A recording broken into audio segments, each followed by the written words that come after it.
VivEs, el podcast. Estoy más que emocionado.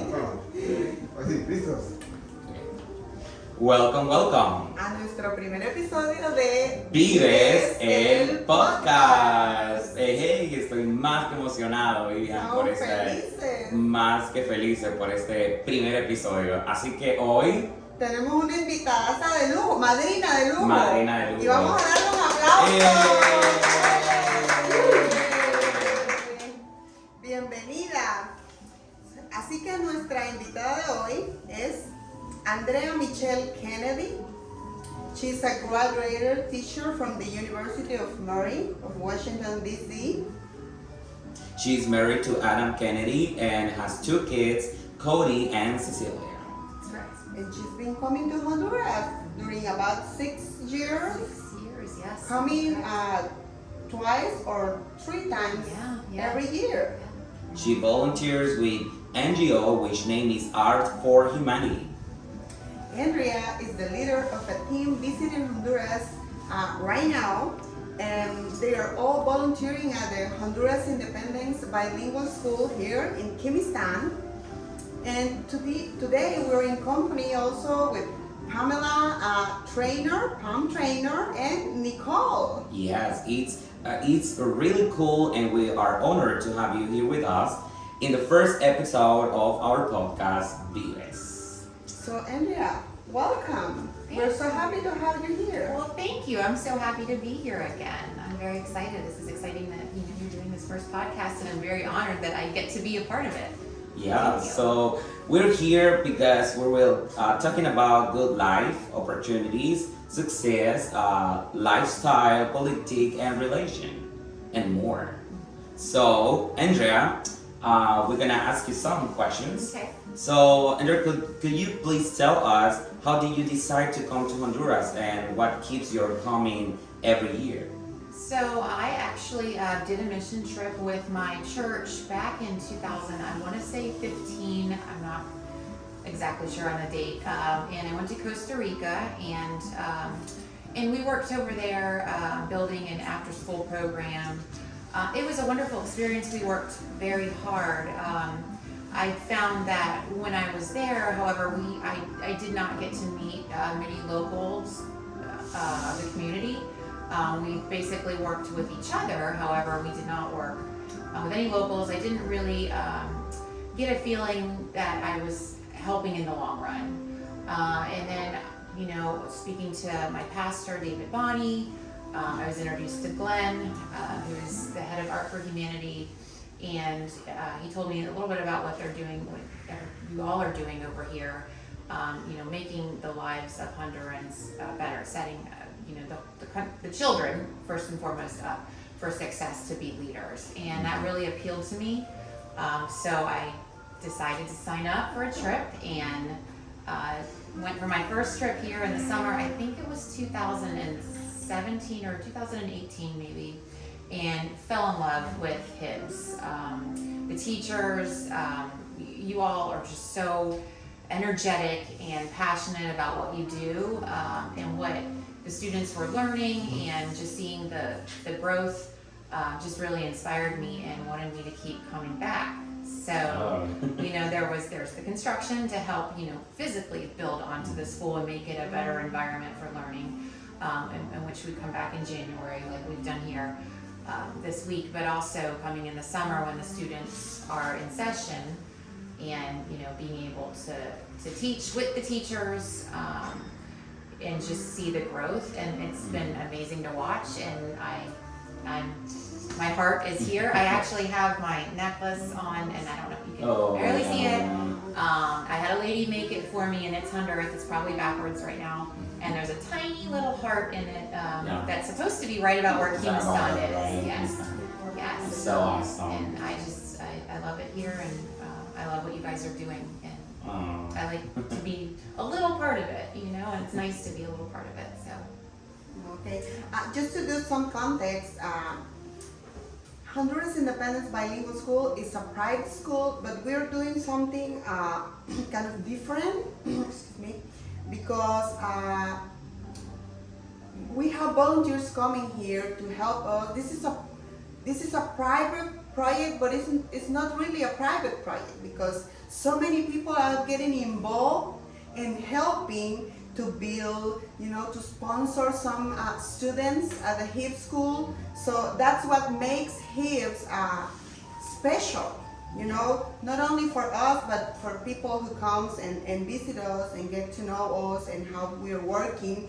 It's kind of another separate world from Kimistan where, kids really enjoy learning, they're happy. Some parents tell me, I don't know why my kid just wants to keep coming here. Even if they're sick, they want to come to the school. That's amazing, I feel like we're just a small part of the world, just small part of the world where they can be really happy. So talking about that, about building, and it is amazing to see women working, beside of men doing construction work. How was your experience doing it? I love to exercise. I love to lift some weights and get a good sweat. It's good for me. Mentally, exercise has always been important and helped me succeed in many other areas of my life. So construction, while I had never done it, until I came to Central America, but I really enjoy it. Working alongside the men at first is a little bit intimidating because I think, especially here, I think that I'm not sure that many women would do that here. And so I was a little bit intimidated because I thought maybe the workers here thought, she can't do anything, she's weak. But I think I showed them otherwise. And it's actually very rewarding to see, what can be accomplished and to come back. And because I've been here multiple times over the years, with Pam, especially, and just coming back and seeing the buildings and seeing the student, you help move bricks up the steps and you're doing all the physical labor, and then to come back in the summer and to see, the children in those classrooms learning and comfortable, and it's pretty amazing and rewarding to see that. So, I really enjoy it. What about you, Pam? Can you tell us about your experience working in a construction project? Oh, it's been wonderful. The first year we were here, I think the workmen were not too sure. They didn't really want us helping, but we showed them that we could do it. So it's been very good, and they, noticed they were more accepting this year. We showed up and they said, okay, this is what we're doing, get busy. Mm-hmm. So it is very rewarding. And to come back to see the building that you started is finished and painted and occupied, it's really awesome. Oh, thank you. And it's really awesome to see them, right, working. So they are really strong. I mean, they work more than me. I'm a good supervisor, I think. So Nicole, Coffee is here. Yeah, coffee here. Get us. And tell us about this. It's just such a rewarding time to not only help physically with the school, but I think especially when we come, when the students aren't in, to have relationships with you guys, with the teachers, and the people that really make kids work, and to the fact that we can help make a space not only safe and fun for the kids, but makes your job easier to do, because it's you with the kids that make magic, really. Oh, thank you. We can see how important it is when we are passionate about doing something, and how people get inspired when we really do things from heart. I think we're all important pieces of this. I don't know the word, but it's like a motor or engine, and we all are pulling and pushing and together, and that's how it keeps working. So I think working as a team is the key. What do you think about working as a team, with your coming with different people every year, and some other people keep coming. How it happens? Well, it happens because, I mean, this, first and foremost, this is an amazing place, and what you guys are doing is truly amazing here. And I think people come and they see that, and they want to come back, and they want to see the continued success. And we have a lot of different people come with different skills, and they're able to bring those skills here and help you all and also learn from you all. We have a nurse that comes, or sorry, she's a physician, what's the word? I'm looking for physician assistant now, yes. And you know, does helps with the medical, the clinic here, and you know, we have educators. We've had people that have come, you know, that have worked in construction or engineering or things like that, and I think they really enjoy coming here, being able to give their input, but also learning from the professionals here as well. And people want to come back. It's a place that everybody wants to see grow, not just you all here, but us in the United States, at least all of our teams. So most people come back. And we want to keep coming back, you know, our learners here. You're more than welcome here. Yeah. We all feel very welcome here too. What about if we drink coffee? Oh yes, please. And the coffee is amazing here, so we need to drink coffee. And the coffee is amazing here too. All right. So we have the coffee. Serving. Yeah. This is yours. Thank you. This is yours. Thanks. Oh, thank you. Thank you. Rich cafe. Since Ah, mine Rich is- coffee. Rich aroma. Rich Yes, aroma. this is delicious. Rich aroma. Coffee shop. Uh-huh. Sige, aquí something. This is Rich probably my aroma. third time here this week, and I've enjoyed every bit of my coffee here. Ah, It's been that's fantastic. Very welcoming place. It is. Good It commercial. is. Okay, Ezra?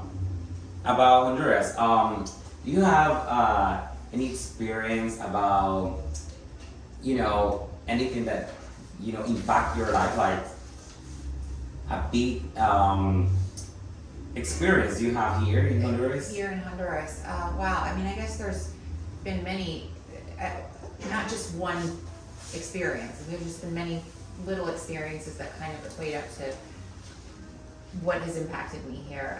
You know, when I first came here, just seeing the poverty, you know, when you drive along the sides of, you know, the main road there, and there's just so much poverty and children living with nothing, you know, and we were actually commenting on it last night as we were coming back from dinner, because it was dark, so I could kind of see into the homes a little bit more, and just seeing that, you know, people are just living maybe in just a little thatched kind of roofed home with, you know, maybe just a chair and a hammock as a bed, you know, and it's just, we have tremendous poverty back in the United States, but that's something that we don't see, and it can be quite shocking coming here the first time, and still shocking even 14 times later, something that I've been here, and it really, it's very impactful. My heart breaks. However, it also I want to do as much as I can to support you all who are trying to help those children too.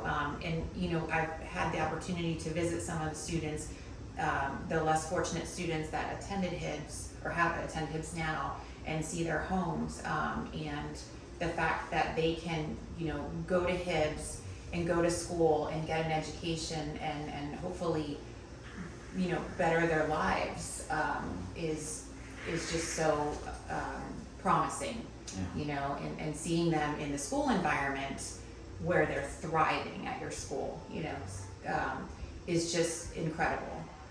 Because you wouldn't think when you see them at HIBS and they're thriving and they're learning and they're really bright children, and then to understand that some of them live in homes that are nothing, you know, I mean, but you would not know that by how much they're thriving in your school, and which is also another reason why, you know, supporting the students, having sponsorships is so important, because I think people, you know, some people might not realize, you can sponsor a child, you know, and you can really drastically change the course of their life if they can get an education, you know, like they're getting at Hibbs, and hopefully continue that and change that path in life, you know, and kind of get out of that poverty system and be leaders, you know, and that's really impactful to see and to.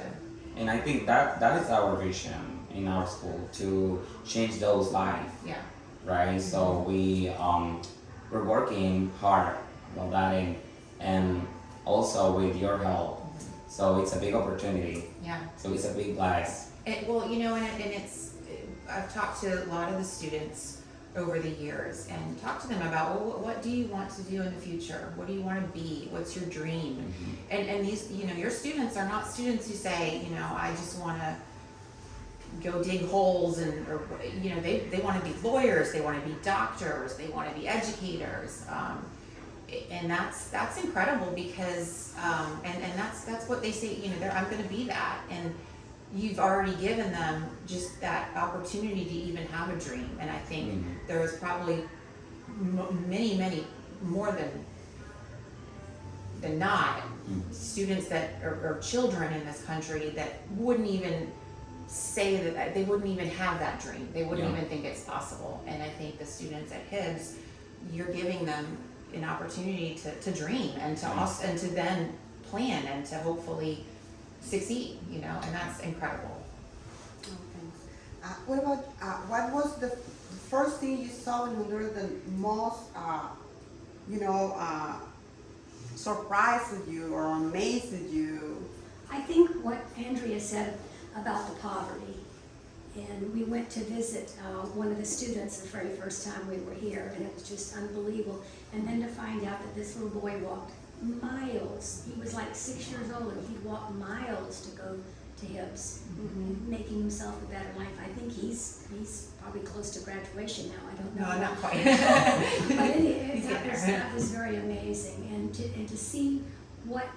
When I haven't been here in the summer when the children are in session, but I do follow you on Facebook, and to see the children in the classrooms and in their festivals and things like that, it's just really amazing. So what about you, Nicole? I would echo both of those sentiments. I would also say that when you come and you see the resilience and the humanity that we all share, and that helping others to find their hope and find their dreams is just amazing, and that's what you guys do. I come back because I'm amazed at what the teachers and the educators do for their countrymen, for the children that are in their neighborhood or just outside of their neighborhood. And I mean, we're all cut from the same cloth. We all have, you know, hopes, and we hope that we all have hopes, but to help people reach that is so special. Well, you know, we are the third poorest country in the Western Hemisphere, and I think probably me as a Honduranian, and I know people around me that we believe in this country, even if, you know, there's so many problems, you know, political problems, criminals, drugs, you know, but even though some people ask me, why are you still here? I mean, they cannot believe you can go to live in another country, but I still believe I can do something here, you know, and it doesn't matter if it's small change, but we're changing something. We're helping to change the future of some people, and that's important. So, what do you think? Because people here, some people here, or a lot of people here, they believe Honduras is kind of a, you know, shit, it's not a good country, we have to leave this country, we have to go out of this country. But I think there has to be something good here. Yeah. What do you think we have heard that we can do, or we can, you know, try to do to change the reality of this country? Yeah. What do you think? I mean, I agree. I think, there are probably, I'm sure a lot of people that are just, well, this is what it is here, and, I'm just gonna move on. And I think that, it says a lot about you all that are doing what you're doing, because, you can change. It's gonna take a lot of work, and, overnight success doesn't actually happen overnight. It actually takes a really long time. Yeah. However, it can be done, and you are doing it, and it speaks a lot to how much you love your country, and in that it's sure, an easy fix would just leave, and actually that won't be that easy. And I think that it's a beautiful country. You have a lot of pride, and with a lot of hard work, which y'all are doing, you can change the course of action here and the path. But it requires work and determination, and that's what you guys are doing, and I admire that. And we support that. And also, I've been reading a book. I'm gonna say the name of the book. It's Atomic Habits, and I've been reading about if you give the 1% every day, you're gonna get the goal. Right. And if you focus on the goal, maybe you're gonna feel that's a long time to Yeah. get it. Yeah. So, but if you try every day saying that, to change some habits, you're gonna get what you want. So we can do that here in Honduras. So sometimes we say we wanna leave this country because everything is so hard here. It's a challenge. But if we change some habits, if we can start to read a book, maybe, it's part of our education. So if we change those habits and every day we try to do it, we're gonna get a big change, So that's my application. Yeah, I have the opportunity to see some situations in life like that. It just tell me it's not where you're born, it's not the country. It's about us, it's about you and what you do with your life and what you're able to sacrifice, to have a better life. What I would say advice or message would you give to the young people who wants everything soon? They kind of want everything fast. Yeah. What would you advise them? How to become a successful person? What would you say about it? Work hard. It's not going to come easily, it's not going to come quickly, but go to school, learn all you can learn. That's what you guys are doing. You're teaching these children, and you're teaching them to want to learn as well. I imagine when some of them come to you at the beginning, it's kind of like, oh, I've got to go to school. But then they get to where they want to come, and they're getting that education. So important. That's what will make the change. I would say the same thing, and I would advise them to find somebody they look up to, a mentor, or somebody that they can emulate and ask questions of, and say, how did you get here? Or how did you do that? Or what would you suggest I do? So that they can not flounder so long trying to figure it out themselves, but work together with maybe somebody older or somebody that they admire, an educator or a friend or a parent or somebody who can say, maybe if you change this, or maybe this habit would be good, or if you save what you want now, and maybe you'll get more later. Don't go for something that is immediate, but maybe wait a little longer, and the result will be better. And I would say one of the other big things is once you've made a decision, and you have a goal, plan. And there's a famous quote somewhere that says failure to plan is planning to fail. So you have to have a plan in place. And once that's there, then of course you need the determination to follow that plan. A big goal often has to be broken down into smaller goals. And then, when I went to school, I got actually my first undergraduate degree at West Virginia University in English. And a lot of English majors go on to be lawyers. I did not want to be a lawyer. I wanted to be a school teacher. Then I went on to get my graduate degree at University of Mary Washington, and that's where I got my teaching degree. But I actually wanted to be a special education teacher, which actually takes a little bit more schooling. So then I had to go on and get my special education certifications. But I had to plan for all of that. And speaking on what Nicole just said about having mentors, just having people that had done the same thing really helped me. Here's how to break that goal down into smaller goals and to get to that ultimate goal. And then it just becomes discipline. You have to, whatever your goal is. In my case with that, go to class, study, go to events events that are related to what your goal is. So if you want to be a future business leader, go to events for future business leaders. Talk to other people that already own businesses, what worked for them, what didn't. But you can't, again, an overnight success is really actually takes a long time, and you have to plan for that. So now we're gonna go out of the context. I'm gonna ask you something. So what do you think, or what is the most funny thing that ever happened to you in Honduras? The most funny thing. Oh, Yeah. wow. Too Okay. much. All right. No. Okay. I mean, can I tell like this?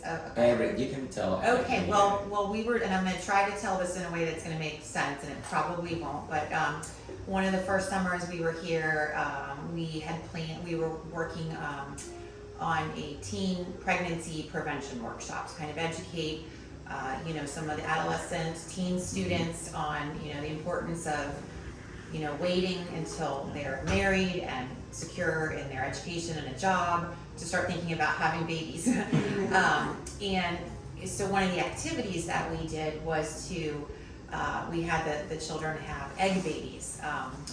And so we had the students dress their egg up like an actual egg, with hair, and they had little bassinets, and we had birth certificates, and they had to keep their egg baby the whole week, and they couldn't go to the bathroom without their egg baby, because a real baby, you can't just leave somewhere, and and we would quiz them, and we'd say, where's your baby? Like, where's your baby? And they'd have to find it, and the goal was to get to the end of the week without the baby breaking. And most of them did a really great job, almost all of them did a really great job at it. However, as the teachers, we had an egg baby too, and we brought it back to our hotel room the first night, and we accidentally left it. I'm gonna totally put the blame on my friend Hannah. And Hannah is watching, I'm sorry, but it was your fault. She put the egg baby on kind of the end of her bed in its little bassinet, and she got up to do something, which you can't put a baby on the end of a bed, but she wasn't thinking at the time, and we weren't practicing what we were preaching in our lesson, and she came back, and she pulled the covers off the bed and forgot that the baby was there, and the egg baby just splat all over the floor, and we screamed, and the security guard of the hotel came in, and I don't know how to use Dios mío or whatever, and we're screaming, and there's two blonde girls screaming, and we're pointing, and he's like, there's an egg splattered on the floor, except that it still has parts of its hair and clothes on, like on the shell, and he had no idea, and we're calling it Claudette because that's what we named it, and he had no idea what was going on, and we were like, what are we gonna do? We don't have any more eggs, and we have to bring our baby back, and we're trying to teach a lesson about taking care of your baby, and so we actually quickly had to find a new egg, and hopefully, well, those students are old enough that we can Students would not watch this. Yeah. I actually think that the students are older now, and I think we actually finally told them this little story, and they laughed and they understood. But we did have to make a new egg baby and pass it off as the old egg baby. Yeah. But we still talk about it today, and that's probably one of the funniest things that ever happened here. Was fun. Yeah. Rest in peace.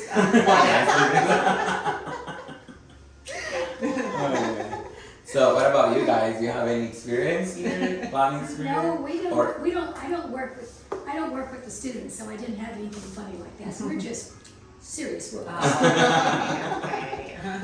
So,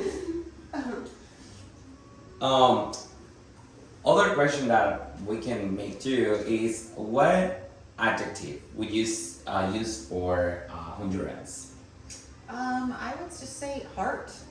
Heart. Yeah, I think you have so much heart and faith. There's so many. I love how you just really, you remember to thank God for everything that's Mhm. been, because, I mean, I'm a Christian, and I know some might not be, but, you remember that that's kind of where it all starts, and you have a lot of faith and heart in what you do, and you put your soul and everything into it, and that's what I see. That's what I learned too from you all when I come here, there are sometimes when I go back to the States, and there's things that I kind of get all anxious about, and then I think this just isn't important, and I feel like you all know what's important in life, what's truly important, and there are some things that, and I believe I do too, but there are some things I know you guys would just let go, and you've taught me a lot about, that's okay. That's okay. That part's okay. Yeah. So, So it's a great attitude. yeah. So hard. Yeah. So, Vivian, you want to tell us? Yes, let's talk about leadership. Do you think there is potential to have real leaders in Honduras? What are your ideas about,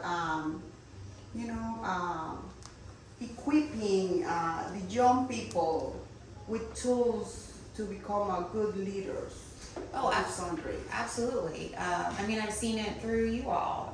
Even when I met you, Vivian, several years ago, I've seen all of you actually, but I've seen how you have kind of transformed over the years, and you used to be a lot more shy and sort of, and now you're a boss woman, and a very good one, and a very great leader, and I can see that even your confidence and the teacher's confidence, and like I said, in the students,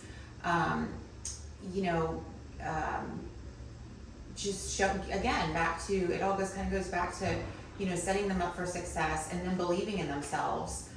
They can be leaders, and they can go on to show other students and people in their lives how to be leaders. So yeah, I think that's absolutely.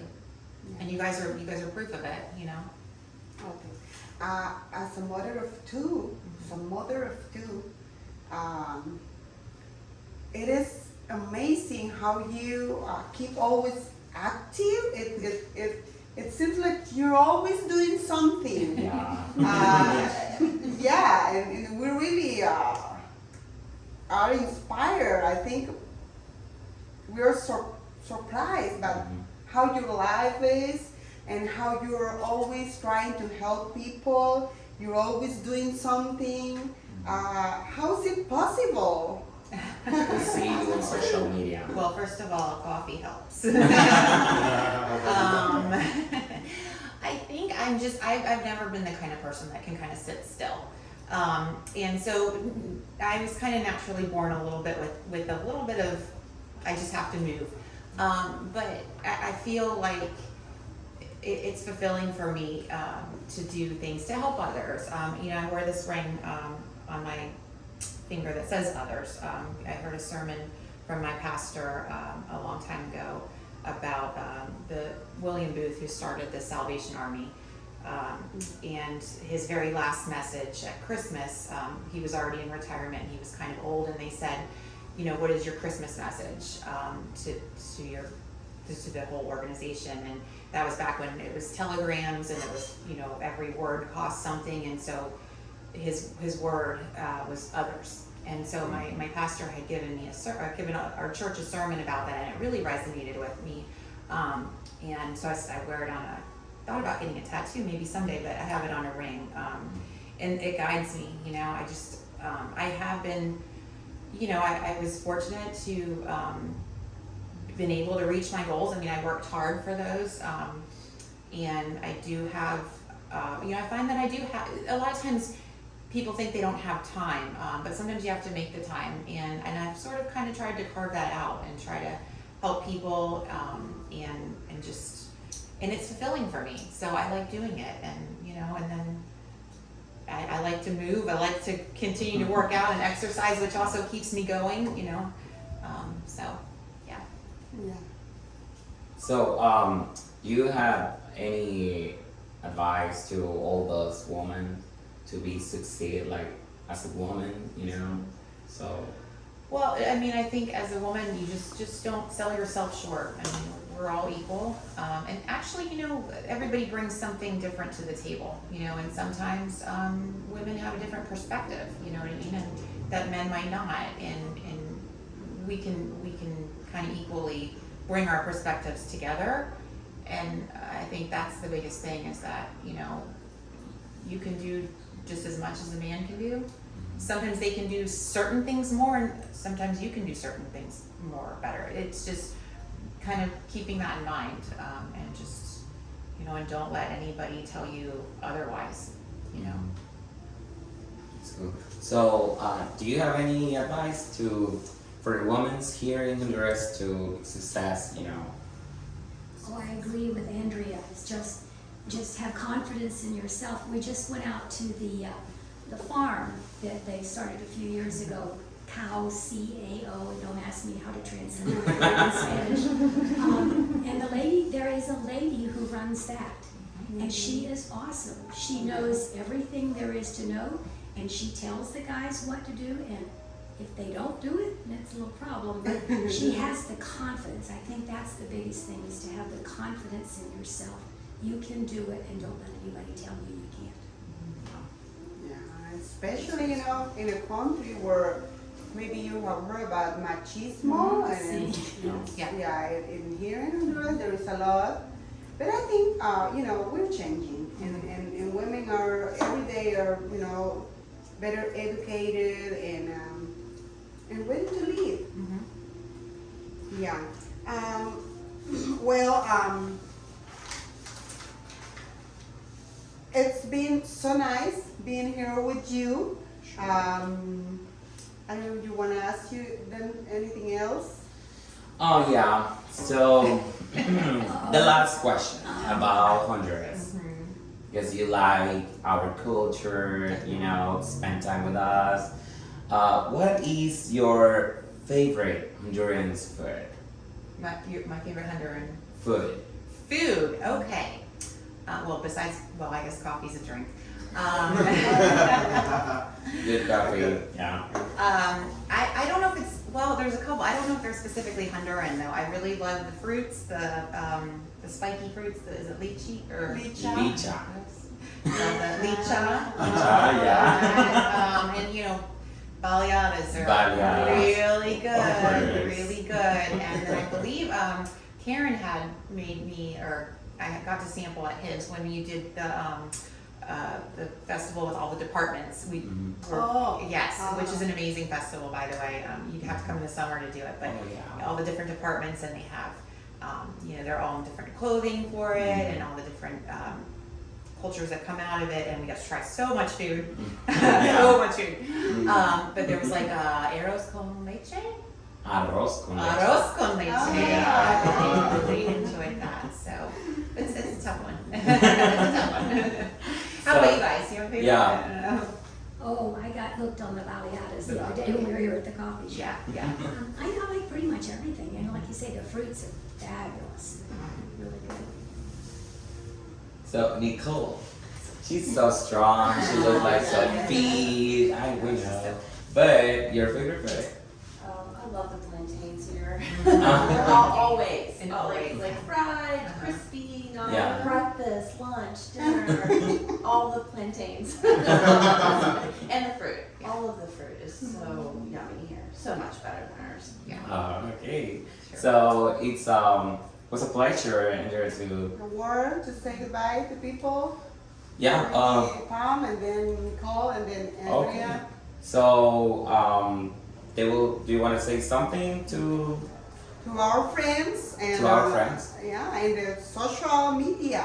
Thanks for giving us the opportunity to come and talk about this project that has become so dear to all of us, and for giving us the opportunity to do the project. I would say the same thing. Thank you for having us. Like, we are really grateful to be here because we've learned so much from you. And just to be able to share with you is just such a blessing. Yeah. Yeah, and ditto and all that, and just thank you for welcoming us always, and just making us feel like this is also our other home. Because I, for me at least, this is my second home here, and I feel that. So thank you. Well, thank you for being here in our first episode to this great podcast. So I'm gonna change my language, my idiom.